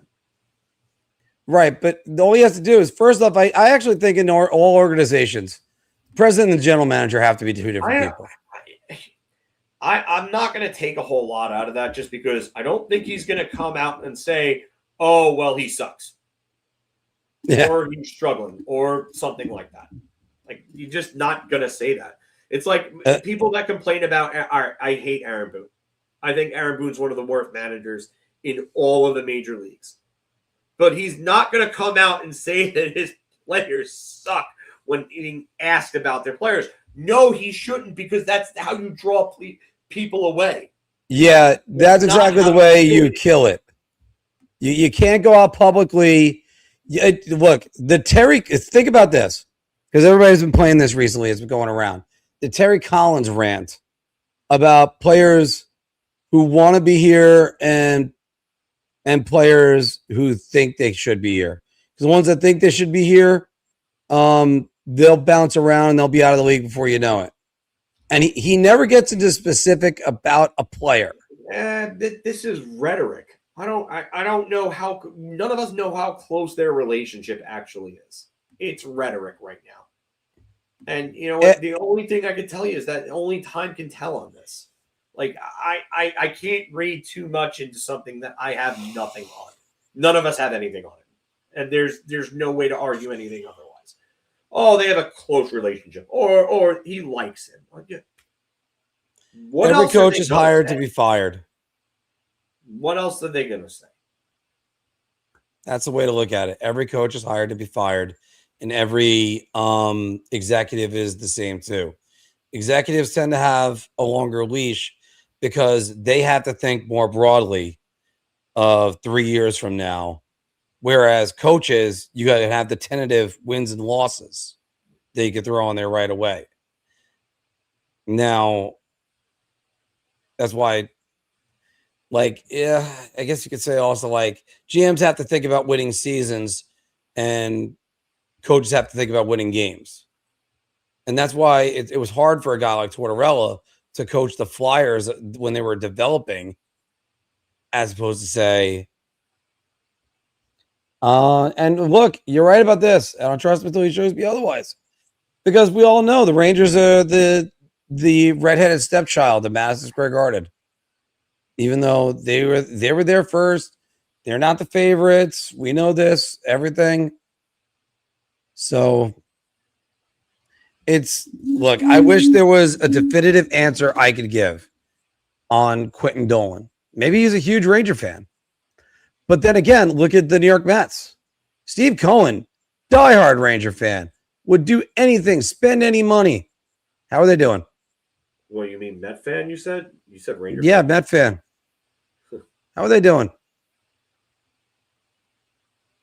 They basically got a guy to gut the team, and you spent all this money on Juan Soto. And since middle of June last year, they've been the worst team in baseball. It's not just that. It's the problem is that you had David Stearns, who was hailed as the genius, and there are a couple of guys in our chat who propped him up quite a bit. And now we found out that he's not a genius. Yeah. Milwaukee hasn't missed a friggin' beat. Stearns was not the guy there. He wasn't the brains. Guy is probably better off in player development than he is as a general manager. And that's part of the problem. If they choose, they choose the higher. Yeah. Well, again, this is what I think. If the Rangers, let's say they fire Drury tomorrow. Let's say if they did. What they should come back with is a president and a general manager. Because the days of the president and general manager being the same person should long be over. Look at Montreal. Yeah. Look at Montreal. They hired Gorton, and then they turned him into president, and then they bring in Kent Hughes to be the general manager, and they are so much better off. Because I know everybody's going to play revisionist history and look at Montreal with Gorton, but Gorton made his fair share of stupid moves as New York Rangers GM. Yep.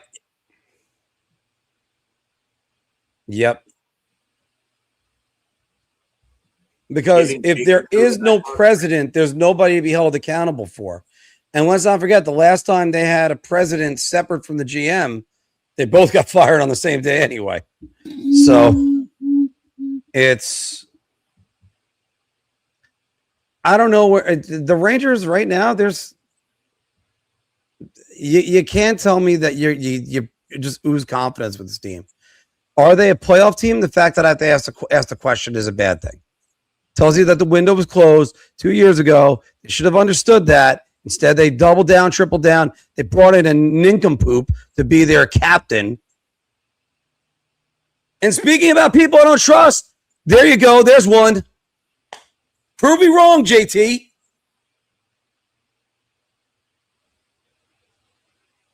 Or are you gonna complain they're booing us again? Yeah. I just Yeah. He needs to be a hell of a lot better this year. I think if he's healthy, I think he will be better. But it's a matter of what is he? And he doesn't have Quinn Hughes anymore.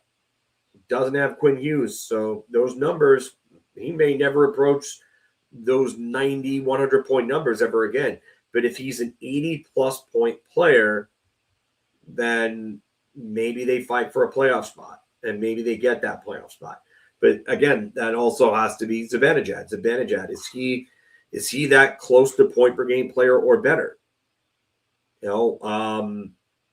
I mean, to me, they don't have that true top end facilitator anymore now that Panarin's gone.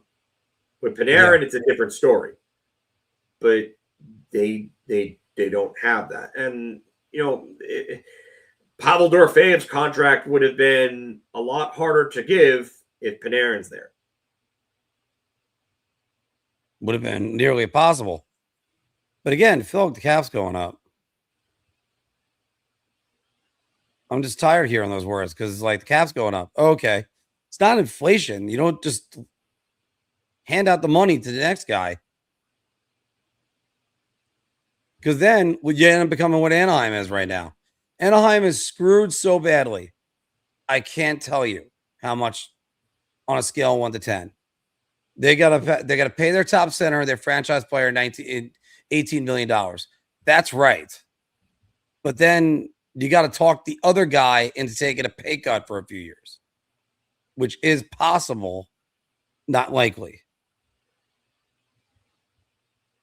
I don't know. But we got a lot of NHL work we're going to have to go through this year, guys. We're going to have a lot of current events talk. We're going to have a lot of bio videos that I'm going to start working on and getting out there about different events that happened all throughout the NHL in a history, or even in hockey. So if I can, I'm going to try to do a video on the Nagano Olympics, which that's not the forgotten Olympics. I think Torino was the forgotten one. Everybody kind of just went with that, but yeah, 2006 wasn't. It just wasn't a good Olympics overall. Like the whole Sweden-Finland thing was great, but like there just was. Canada wasn't good. U.S. wasn't good. Russia wasn't great. Noah Ovechkin's kind of like his debut, but and Malkin's coming out party. Yeah, but it was definitely a tough one.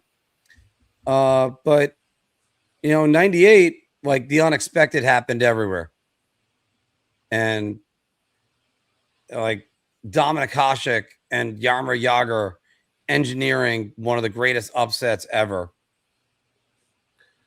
It's funny because the 98, there's so many parallels between the 98 Czech team and the 2006 Rangers, with like Jagr and Lundqvist carrying the 06 Rangers and Jagr and Hasek carrying the 98 Czechs, and how they were just not the greatest team on paper, but they got it done.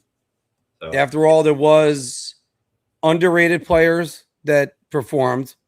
I think it was Rosie Ruzicka was the number one center for the Czechs. And you say that from Michael Nylander. Obviously, Straka played on both teams. But then you had like Peter Pruka coming out of nowhere, scoring 30 goals for that 2006 Rangers. And you had Yuri Dopita having a coming out party and ended up sort of going back in because he just didn't fit in the NHL, which is weird because that guy looked like he was going to be a beast and never really Never really did it. No, he played for the Flyers. I think the Bruins was the other team Yuri Dopita played for. Yuri Dopita, Edmonton, I believe. Okay. But definitely the Flyers. I remember that. Yes. Yeah, he first came up with the Flyers. Yeah, Vladimir was Czechs. Yeah. Yeah, guys, sorry to cut it off again. I got to get ready. I got to get ready for work. And this is going to be a long night ahead of me. So, everybody, take it easy. Hopefully, we'll have all three of us either tomorrow or Wednesday, whichever one we could do. And can't wait to see you guys on the next one. And there's still a chance for a lot of big news to happen this summer. We'll break out and go live if we have to cover it, or just do whatever we have to do. And obviously, also make sure you start to subscribe to BigAppleHockeyClips.com. Sorry, not clips. Big Apple Hockey Clips on YouTube, because that's where I'm going to start putting a lot of the unedited bar talks every single week on that. So that way you guys could always watch that anytime you want, or even a lot more little segments. So everybody, thank you very much. And make sure you stay tuned to us. If you haven't already, hit the like, please. And we'll see you soon.